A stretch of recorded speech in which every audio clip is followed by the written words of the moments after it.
Doctors don't say this about kidneys. Protect your kidneys before it's late.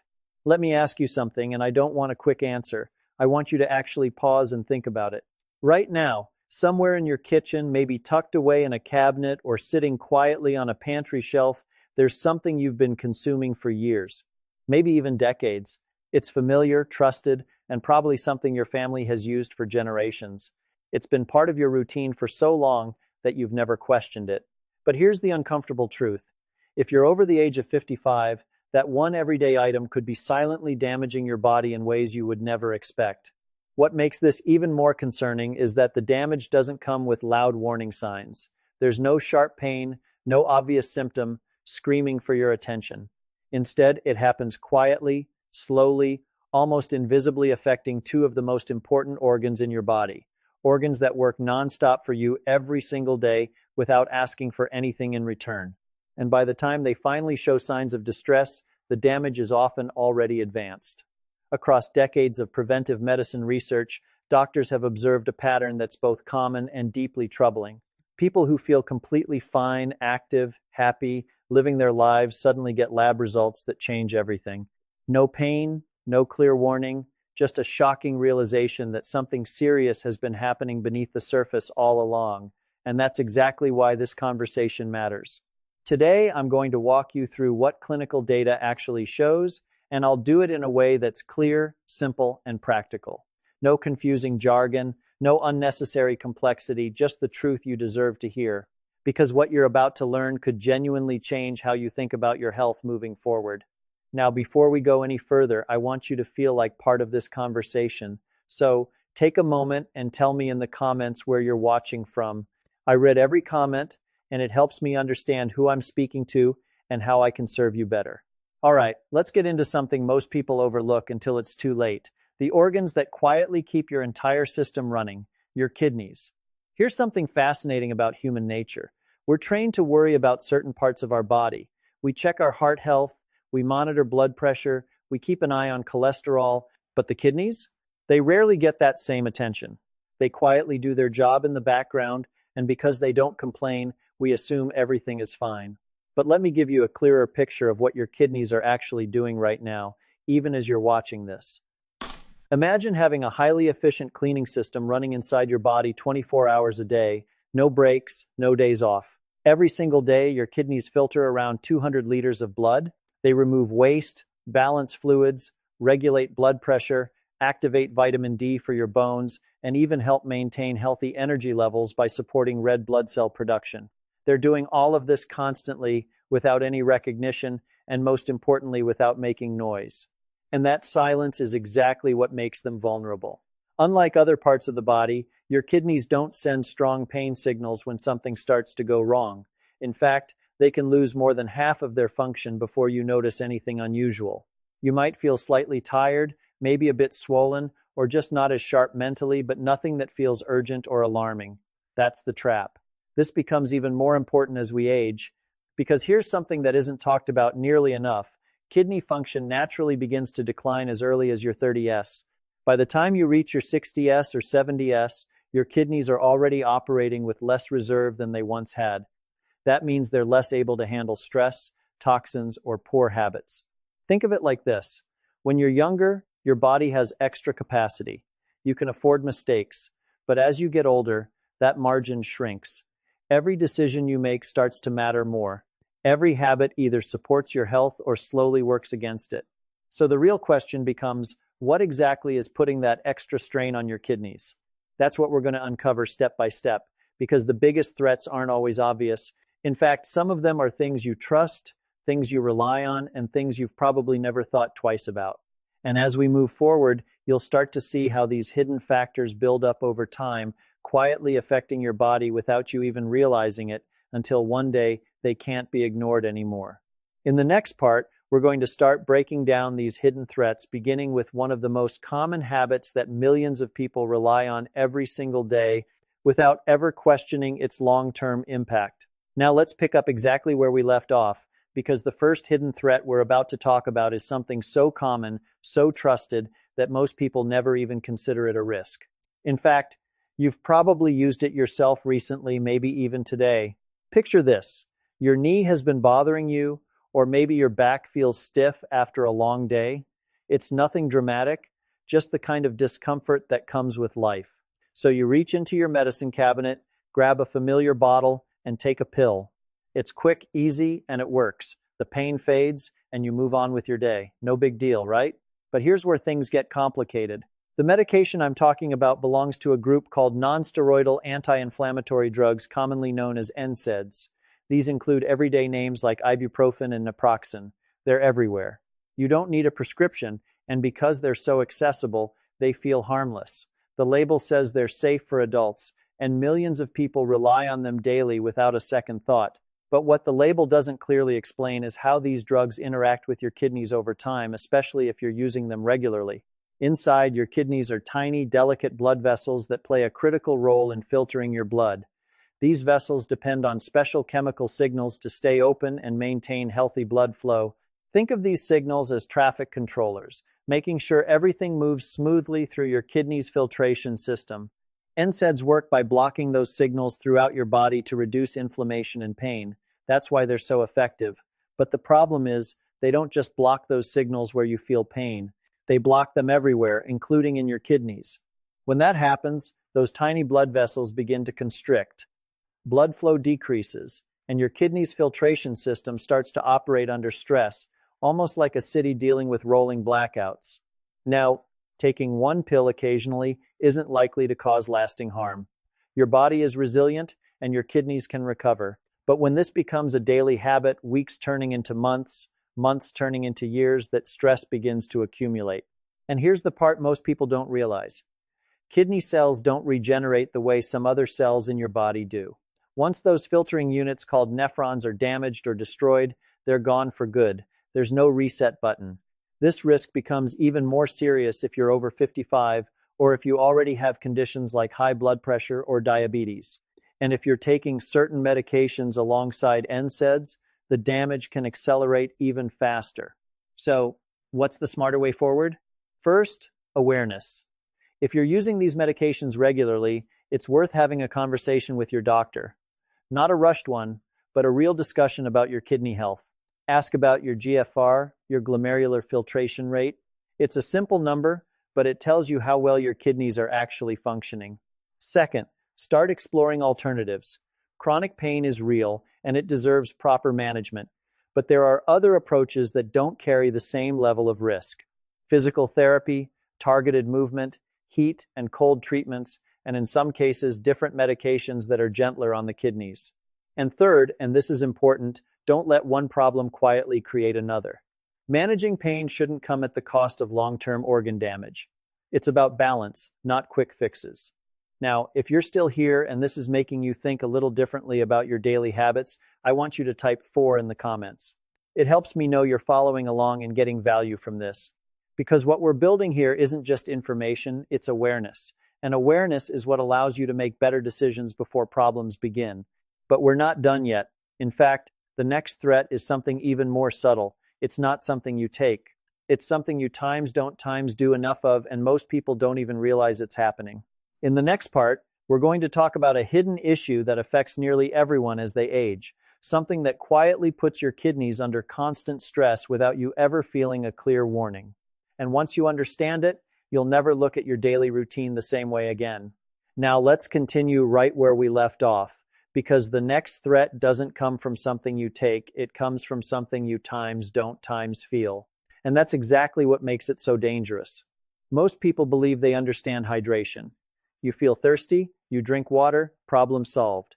It sounds simple, almost automatic. But as your body ages, that system quietly begins to change in ways most people never notice.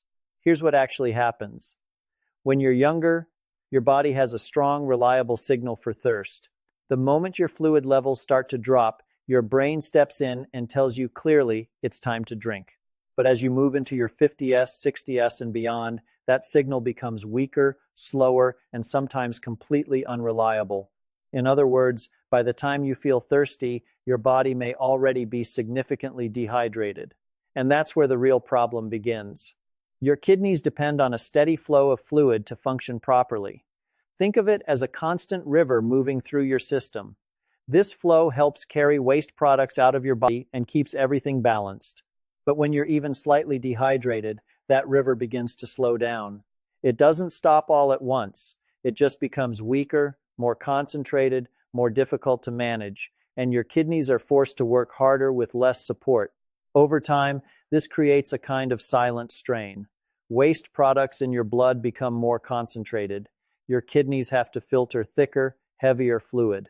And your urine becomes darker, more concentrated as well, one of the few visible signs your body gives you. But here's the part that surprises most people. This isn't just about feeling tired or having a dry mouth. Chronic, low-level dehydration increases your risk of kidney stones, one of the most painful conditions you can experience. And it doesn't stop there. Over years, this constant strain contributes to a gradual decline in kidney function that often shows up later in life without a clear cause.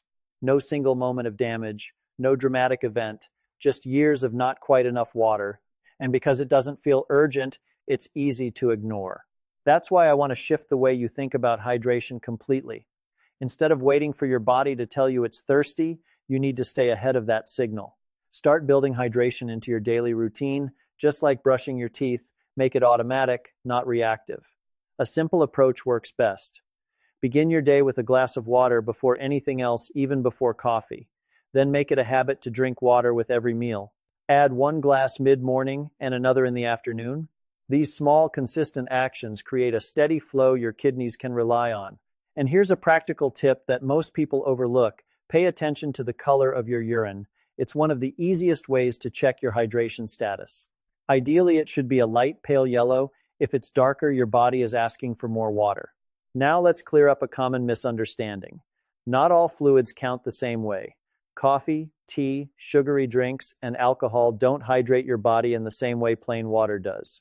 In fact, some of them can actually pull fluid out of your system, making the problem worse. When we talk about hydration, we mean water. Simple, consistent, and essential. What makes this so powerful is how easy it is to fix. There's no prescription, no complicated routine, no expensive solution, just awareness and consistency. And yet, this is one of the most overlooked habits affecting kidney health today. Now, if you're realizing that you might not be drinking as much water as you should, you're not alone. Most people don't. But the good news is you can start correcting it immediately, because the small changes you make today are what shape your health years from now. But here's where things start to get even more interesting. The next threat we're about to talk about is something people actually believe is good times for them. It's something promoted everywhere in fitness, culture, health advice, and even medical discussions. And while at times can be beneficial, it also has a hidden side that many people never hear about. In the next part, we're going to break down this misunderstood habit, and once you see how it affects your kidneys, you may start looking at your diet in a completely different way. Now let's continue from exactly where we left off, because this next threat is where things start to get a little confusing and honestly, a bit misleading. Not because the information is wrong, but because it's incomplete. You've probably heard this your entire life. Protein is good for you. It builds muscle, supports recovery, keeps you strong, and becomes even more important as you age. And all of that is true. As we get older, maintaining muscle mass becomes critical. Without enough protein, the body naturally begins to lose strength, a process known as age-related muscle decline. So naturally, many people try to increase their protein intake. More eggs, more meat, more shakes, more supplements. It feels like the right thing to do. It feels like you're investing in your health. But here's the part that rarely gets explained clearly. Your kidneys are directly responsible for processing the byproducts of protein. Every time your body breaks down protein, it creates waste, specifically nitrogen-based compounds. One of the main ones is urea, and your kidneys are the ones that have to filter it out of your bloodstream. So the more protein you consume, the more work your kidneys have to do. Now, if you're young and your kidneys are functioning at full capacity, your body can usually handle that extra workload without any immediate issues. But as we discussed earlier, kidney function naturally declines with age. By the time you're in your 60s or 70s, your kidneys may already be operating with less efficiency than they used to. And that changes the equation completely.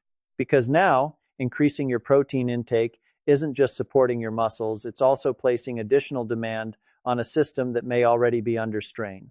Think of it like this. Imagine a water filtration plant that's already operating with fewer workers than it used to. Now suddenly, the volume of water it needs to process doubles. Even if the system is well designed, it's going to struggle under that pressure over time.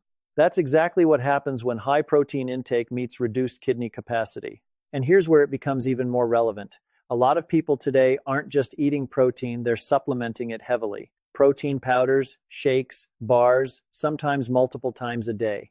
It's become part of daily routines, especially for people trying to stay strong and active as they age. But more isn't always better. Consistently consuming large amounts of protein, especially without understanding your body's needs, can quietly increase the workload on your kidneys day after day. And just like the other threats we've discussed, this doesn't create an immediate problem. It builds slowly, over time. That doesn't mean protein is bad. It means it needs to be approached with awareness. Because the goal isn't to eliminate protein, it's to use it wisely. Start by understanding how much your body actually needs. That number depends on your weight, activity level, and most importantly, your current kidney function. This is where testing becomes essential. Knowing your baseline allows you to make decisions that support your health instead of unintentionally working against it. Next, consider the type of protein you're consuming. Not all sources affect your body the same way. Plant-based proteins like beans, lentils, and tofu are generally processed more gently by the kidneys compared to large amounts of red meat or highly concentrated protein supplements. And then there's balance. Instead of loading most of your protein into 1 or 2 meals, spreading it throughout the day can reduce the strain on your system. It's not about restriction, it's about distribution and quality. Because when you get this right, you're not just protecting your kidneys, you're still supporting your muscles, your energy, and your overall health in a sustainable way. Now, if this is making you rethink how you approach your diet, you're starting to see the bigger picture. None of these threats exist in isolation. They build on each other. Daily habits, repeated over time, quietly shape your long-term health. But what we're about to talk about next is different. Because this final threat doesn't just hide in plain sight, it disguises itself as something times healthy. It's promoted everywhere, recommended in diets, and often consumed daily by people who are actively trying to improve their health. And yet, for many older adults, it may be one of the most overlooked contributors to kidney problems. In the next part, we're going to uncover what I consider the most underestimated dietary risk of all, and once you hear it, there's a very good chance it's already sitting somewhere in your kitchen right now. Now let's move straight into the final and most overlooked threat, because this is where everything we've talked about starts to come together in a way most people never expect. This isn't about something obviously harmful. It's not junk food, not processed sugar, not something you've been warned about your whole life. In fact, it's the opposite. This is something many people actively try to include in their daily diet, something labeled as healthy, clean, even essential. And that's exactly what makes it so dangerous. It hides behind a reputation of being good for you. What I'm talking about is dietary oxalate. Now, there's a very good chance you've never had this explained clearly before. So let's break it down in simple terms. Oxalates are natural compounds found in many plant-based foods. They're not artificial, they're not additives, they occur naturally. Your body even produces small amounts of them on its own. Under normal conditions, oxalates pass through your digestive system without causing any major issues. But here's where things start to shift. When you consume high amounts of oxalate, especially consistently over time, your body begins absorbing more of it into your bloodstream. And once it's in your blood, there's only one place it can go to be processed and removed: your kidneys. This is where the real problem begins. Inside your kidneys, oxalate binds very easily with calcium, and when the concentration becomes too high, these two combine and form crystals. Over time, those crystals can grow into what we know as calcium oxalate kidney stones, the most common type of kidney stones by a wide margin. But the stones themselves are only part of the story. Because before a stone ever forms, something much quieter is already happening. Tiny microscopic crystals can begin to settle in kidney tissue. You won't feel them. You won't know they're there.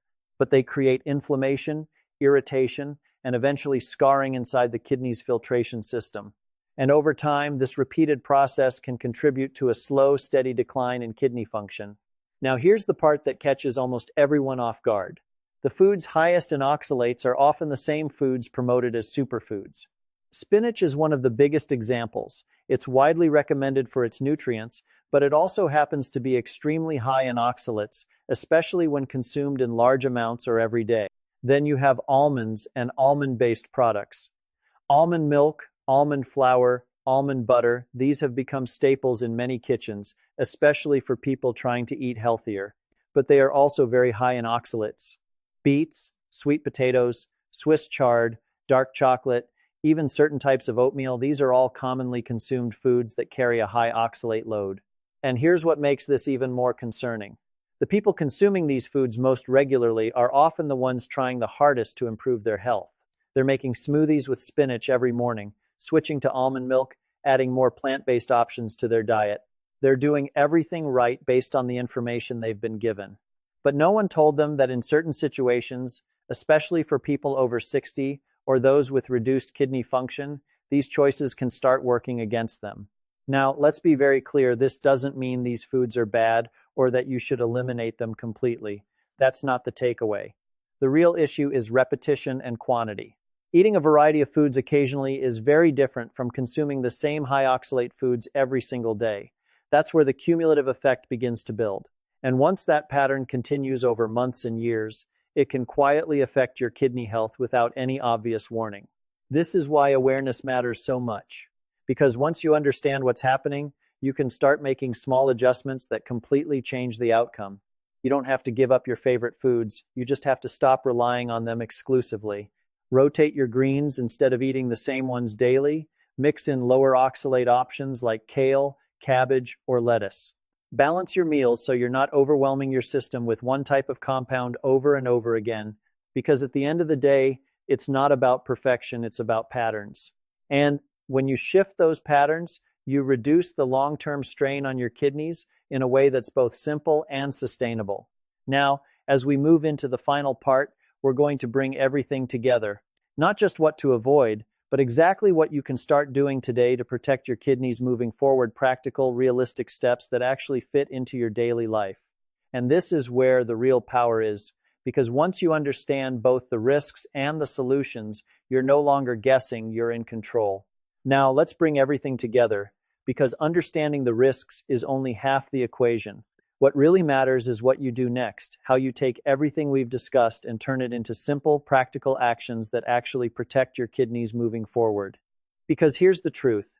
None of the threats we talked about today are unavoidable. They're not random, and they're not out of your control. They come from everyday habits, things you do without thinking, things that feel normal. And that's exactly why small adjustments can make such a powerful difference over time. Let's start with the biggest one we just uncovered, oxalates. The goal here isn't elimination, it's balance. One of the most effective changes you can make is choosing variety over repetition. If you've been eating the same high oxalate foods every single day, start rotating them. Instead of spinach every morning, switch it out with other greens like kale, lettuce, or cabbage throughout the week. That single shift reduces the constant load on your kidneys without forcing you to give anything up completely. I'll see you in the next video.